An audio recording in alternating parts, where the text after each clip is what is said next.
Hello, we are live. Hi, everyone. This is Lucy, and today is Thursday. As you know, it's interview day today. And so if you are joining me today, or myself and my guest, live, do hashtag live in the comment. And if you're seeing the replay, hashtag replay. And also let us know where you're coming from. As you know, I'm in Mexico. And my guest today, well, let's ask my guest today where he's from. So here we go. Pipp Patton, how are you today? I'm good, Lucy. How are you? I'm fine. So where are you coming in from today? I'm coming from Tampa, Florida. Oh, wonderful. The weather's good, I take it? Tampa, Florida? Yes, it's a beautiful day. It's probably about 90 degrees. Oh, wow. It's almost that same degrees here for us. It's unusual. Anyway, Pipp, you and I met online, right? And we met at the 5-day challenge called Own Your Future. And actually, we ended up in a breakout room, room 5, I remember it well. And, you know, we had a little conversation, and here we are. And you know, I just want to let my guests know that happens all the time. You know, I mean, you meet the greatest people online. And so, yes, you do. And so that's what happened to us. So we have that in common. We also have Tony Robbins, who is a mentor of mine and mentor of yours also. Mm-hmm. Yes. And then we have somebody else in common, Russell Brunson, who's also one of my mentors. Let's go with Russell Brunson. Now, how do you know, or how did you come in contact with Russell Brunson?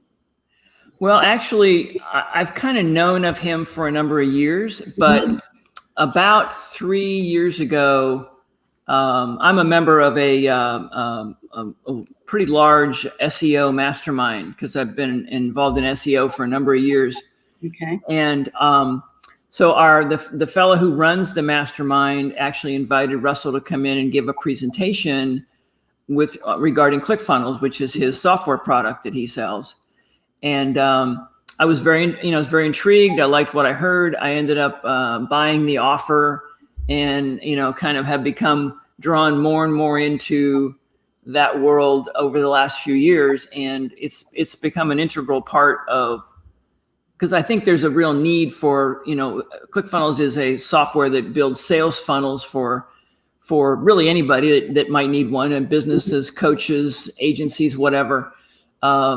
Doesn't matter if it's a solely online business or a local business. I work with a lot of local businesses that also, have an online. Everybody has an online presence these days, or they should.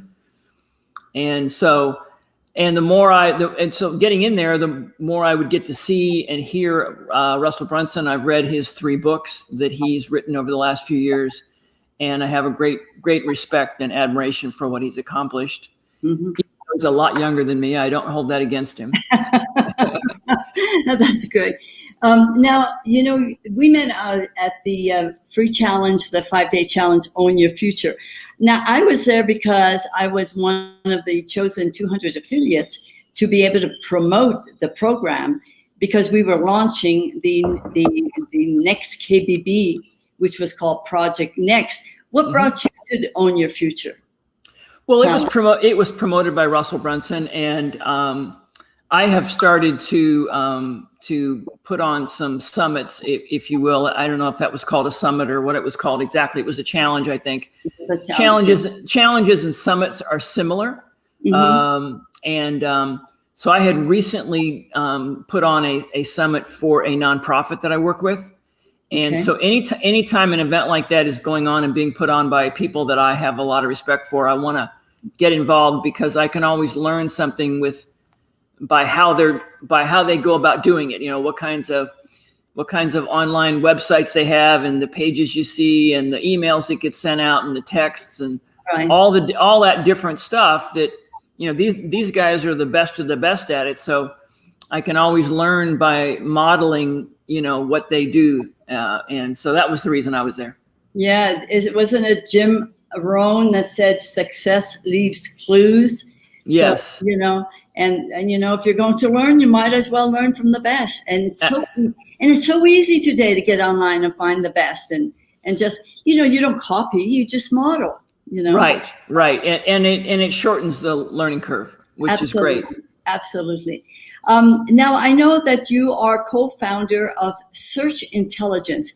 Now, when I think of search, I used to be a headhunter. So when I think, as a headhunter, I was always searching for the intelligence, to bring in the best people. So, can you tell us a little bit about your agency, please, and why you call it Search Intelligence? Well, we call it that because when we started the agency about 10 years ago, we focused exclusively early on search engine optimization, which is, the practice of moving websites to the top of the first page of Google. Okay. It now also includes for local businesses, particularly getting people into the Google Map Pack. It's called the 3-pack now. There was a time years ago when there were actually 7 listings in that little map pack. Now there's only 3. So being in there is really important for a local business. That's our specialty, is working with local businesses. And when I say local, it can be local anywhere. I mean, I'm in Tampa. Yeah. It could be somebody who's local in Guadalajara, which is not too far from you, or San Diego, or Denver, or Chicago, or anywhere else. So, but being a local business, their market area is usually some radius around their physical offices, whatever that might be. So that was the reason we found a website that we liked. It was a site that someone else had used. The site was si-5.com, and we bought it because it had because we knew something about SEO, and this site, we could repurpose it. It already had some what's called ranking power, if you will. Mm-hmm. And because of the initials of the site, we came up with the name Search Intelligence. So, well, I love the history. That's great. Yeah. Everybody. So you keep saying we. You obviously have. I have a partner. You have a partner. Okay. Yeah, I have a partner in the agency. Her name is Valerie. And she actually owns a publishing company as well, and she and her husband also have a real estate business. They live about an hour south of me here in Florida, in a little town called Ellington, which is right near Bradenton. Bradenton, many people will have heard of. Ellington, probably not. So actually, you're virtually in your own space. So you do business online together. Yeah. I mean, I literally have not seen, well, because of COVID probably, but I haven't seen her face to face in probably a year and a half. Right. Now ordinarily, other than during the COVID period, I still would only usually get together with her face to face, maybe every other month. We would get just because it was good to get together and have breakfast and just talk face to face a little bit. Yes. So how long have you had this agency? About 10 years, right about 10 years. Okay. So, 10 years, I mean, you must have had another career before that. So tell us about the previous career and what led you into the present career. Well, I've been self-employed for, decades. But directly prior to getting starting this agency, I was involved in Yellow Pages. I mean, so hopefully some of our viewers will remember Yellow Pages. It was the search engine of choice before Google. So I spent 14 years doing that, and I really enjoyed it. I particularly liked dealing with local small business owners. I liked the kind of people I met, and it was really fun to be able to help them in their business. And then when I left that, the market changed, and I had some issues. I had to spend some time taking care of my mother. Mm-hmm. So I left the industry, didn't really do anything for about 3 years. And then it was time for me to kind of get back out and get to doing some stuff. And I ultimately started the agency because technology had always interested me. And it was obvious early on, quickly, that most local business people that I used to deal with in Yellow Pages, they just weren't really grasping the online stuff. You know, it was easy for them to think about, you know, a yellow page directory or running an ad in the newspaper and, you know, maybe radio spots, TV, all of which are kind of going by the wayside these days for They most really are. So they just didn't really grasp the idea of, you know, Facebook ads and Google ads and, you know, having even having a website. I mean, well, you know, 10 years ago, a lot of them didn't even have a website. So it was obvious to be able to help them and it, you know, so that I enjoyed working with them, and I could bring to them some expertise and knowledge that they didn't have and were really struggling with trying to figure out. Right. Do yellow pages even exist anymore? I mean, well, you know, I don't get one at my house anymore. I did for many years, even after I left the industry. But today, I don't think there's still one today. No. No. So Google ads and Facebook ads have replaced all that, just like podcast is replacing radio and Facebook is replacing live video. You know, it's just very different now. Oh yeah. When you talk about, and people don't remember, you know, a lot of times even people talk about, well, how expensive it is to market online. People don't remember how expensive yellow pages were. They were massively expensive. Were they? Oh my gosh. Yes. I know an attorney in Orlando to have the largest ad to be near the front of the category in Orlando. And there were two separate directories in Orlando. It was an AT&T directory and was called a Sprint directory. And the AT&T directory, if you wanted to be in that and as an attorney and be one of the top, you know, the top in the front of the category, was $100,000 a month. Oh my God, I never realized that. Yeah. And now, what would a Google ad? I mean, how would you compare a Google ad today with that? I mean, well, I would say they could probably, you know, an attorney could probably dominate Google search for in a given category. In Orlando, as an example, they wouldn't spend $100,000 a month. Wow. They would spend less. So who are your clients? Well, I deal with, like I say, mostly my focus is local business, and I mean, they're pretty diverse. I mean, I've in the past I've worked with chiropractors, I've worked with insurance agencies, attorneys. I have an attorney client right now that's fairly new. I'm actually working with a guy that just started a dumpster rental business last year, and he's in Savannah, Georgia. So that's not, you know, that's not real close to me. Right. And I also work with I worked for a couple of years with a national company that helped organizations raise money through golf fundraising events. Okay. And then I currently work with a Christian nonprofit whose focus is marriage ministry. Oh, interesting. So it's pretty wide open then. Your market is pretty wide open. But it sounds like it's mostly small business owners, right? It is. Yeah, it is mostly small businesses. That's kind of my background. I enjoy that arena. And so that's kind of where I focus my attention. Okay. Now I know that there's something I know about you that you just recently got married for the first time, didn't you? I did. And I know everybody will be surprised based on how young I look. Right. Absolutely. But I did. I got married February of last year. Wow. Just before COVID. That's right. Yeah. We talked about it about a month later, and we think it's a good thing we did it then, because otherwise we probably would have had to wait. You would have had to wait a whole year. So how's married life treating you? It's fabulous. Is it? Oh, it's far better than I imagined it would be. Well, that's great.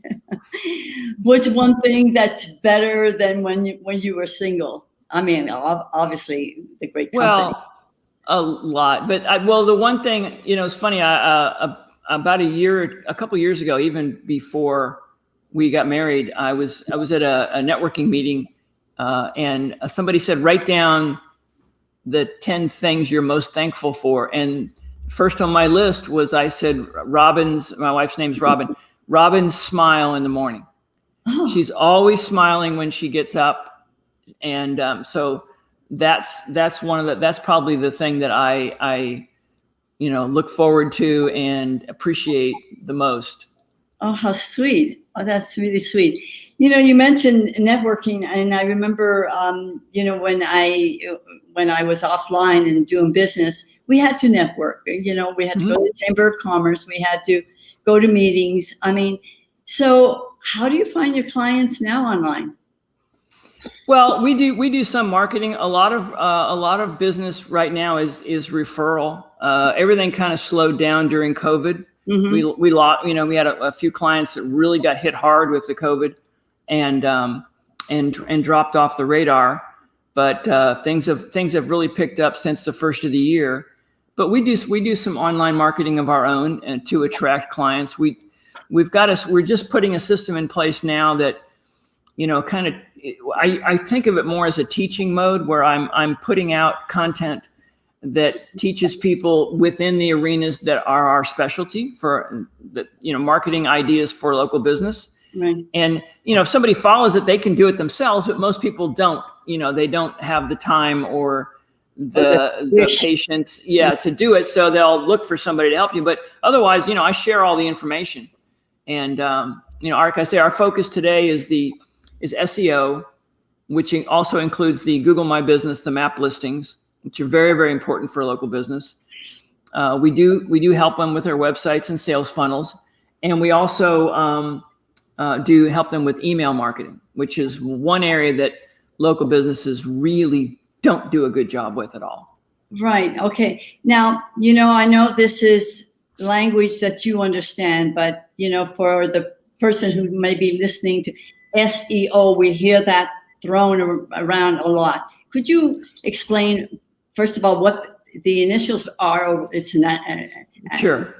SEO is SEO stands for search engine optimization. Okay. And what it is just it's moving a website from what I call obscurity to page one of Google.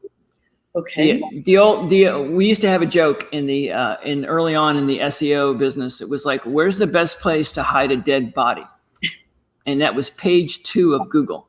Oh, wow. Because nobody, when people search, they rarely go past page 1. So you're really important. Yeah, it is really important. It is really, really important for a business to be on page 1 if they're gonna expect results from organic search. Really, to grow and scale, if a business really is ambitious, they're going to have to do some paid advertising as well. Mm-hmm. Google and Facebook probably, maybe Facebook and Instagram are all owned by the same people, but we have to do some of that as well.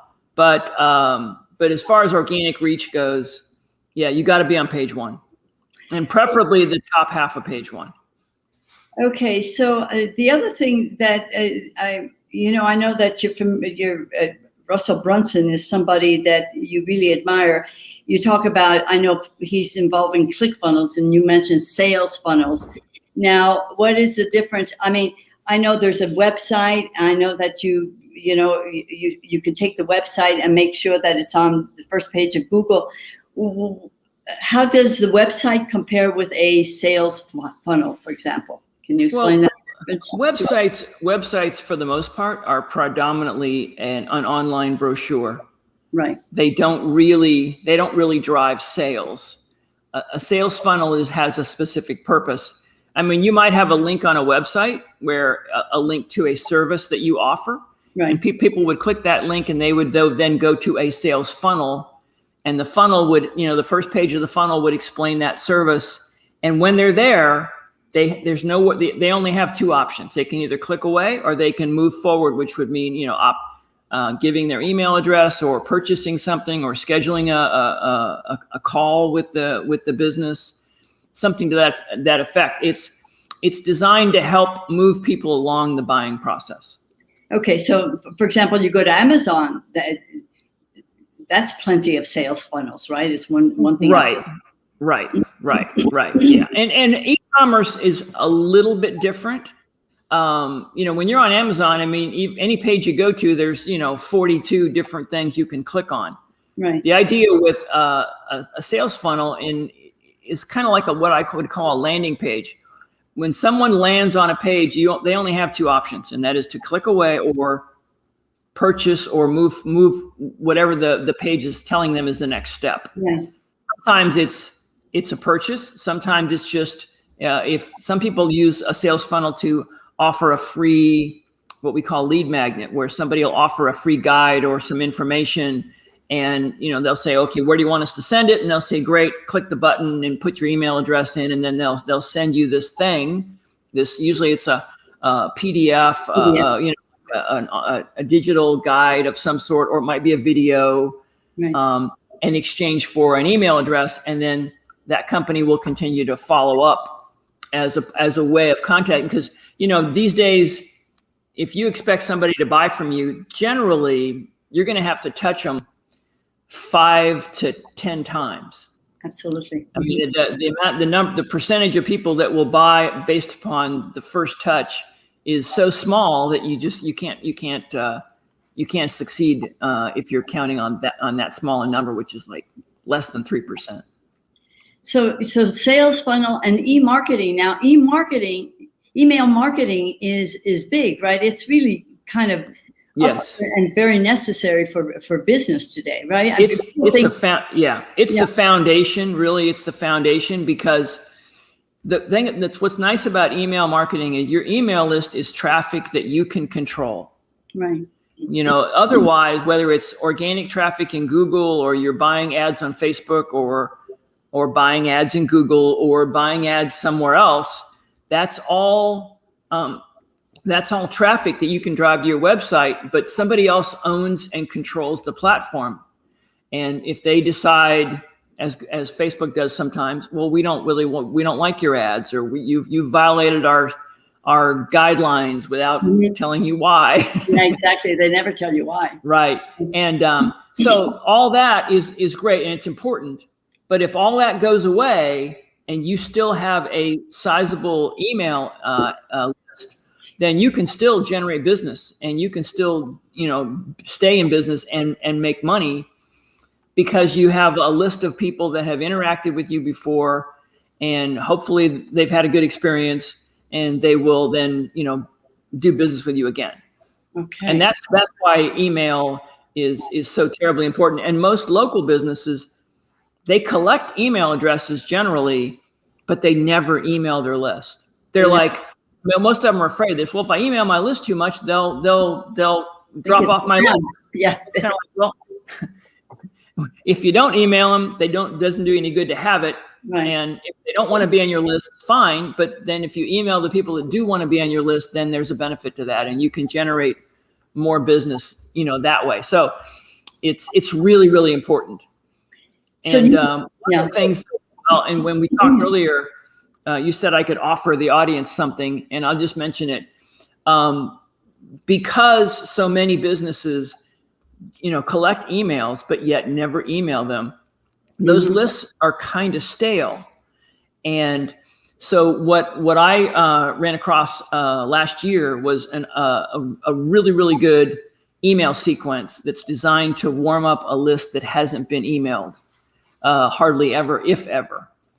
And the person that kind of showed me this does it through their own agency, and everyone's custom built for their clients, and they charge upwards of $3,500 for this sequence, because it takes them days and days to put it all together and interview the business and all that.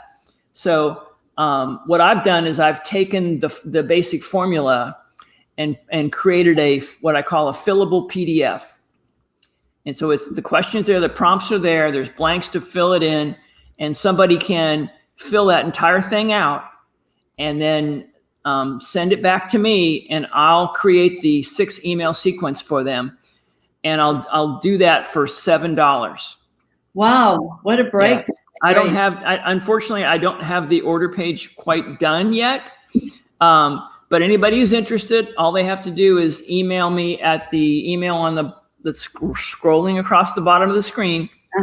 and just say, I'm interested in the email sequence, and I'll send them the link to the page where they can read about it. And if they like it, they can order it. And, it does have a money back guarantee, but the only warning I'll make is it's a fillable PDF, and it's very thorough, and it's going to probably take you a couple of hours to fill out the PDF.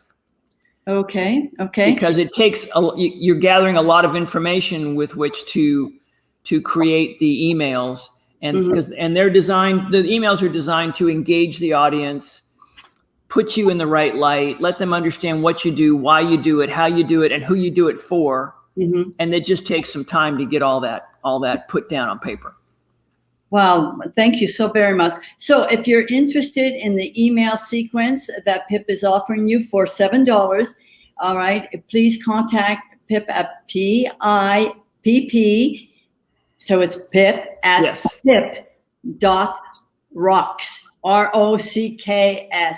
What a cool little name. Pipp Rocks. How'd you come up with that?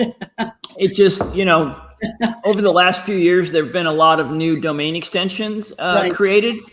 And over the years, I've tried to buy other domains where it was, Pipp was in the first end, and, Pipp.com or Pipp.net or whatever, and they were never available. There was some guy in California that kept buying these things up. And so when I saw this one, Pipp.rocks, I thought, oh, cool, let me see if that's available. And it was, so I bought it. So. Oh, that's wonderful. I love it. Pipp at Pipp.rocks. That's what it is. Pipp at Pipp.rocks. I can't say it fast enough. Pipp at Pipp.rocks. And that's for the email sequence that he is offering all of us in the audience for $7. It will be a fillable PDF file. Yeah, there are 6 emails that are created. Okay. And each one's probably about a page long. It's a lot of information, but it's designed to warm up the audience, engage them, kind of set you up as kind of an attractive character. And they're really, really well done. I wish I could take complete credit for it, but I can't. I mean, I've modified it some, but it came from some really, really smart people. Is this Jim Edwards by any means? Jim Edwards was involved, but so was Yada Golden. And some there may have been some other people involved, but those are the 2 mainly that I know of.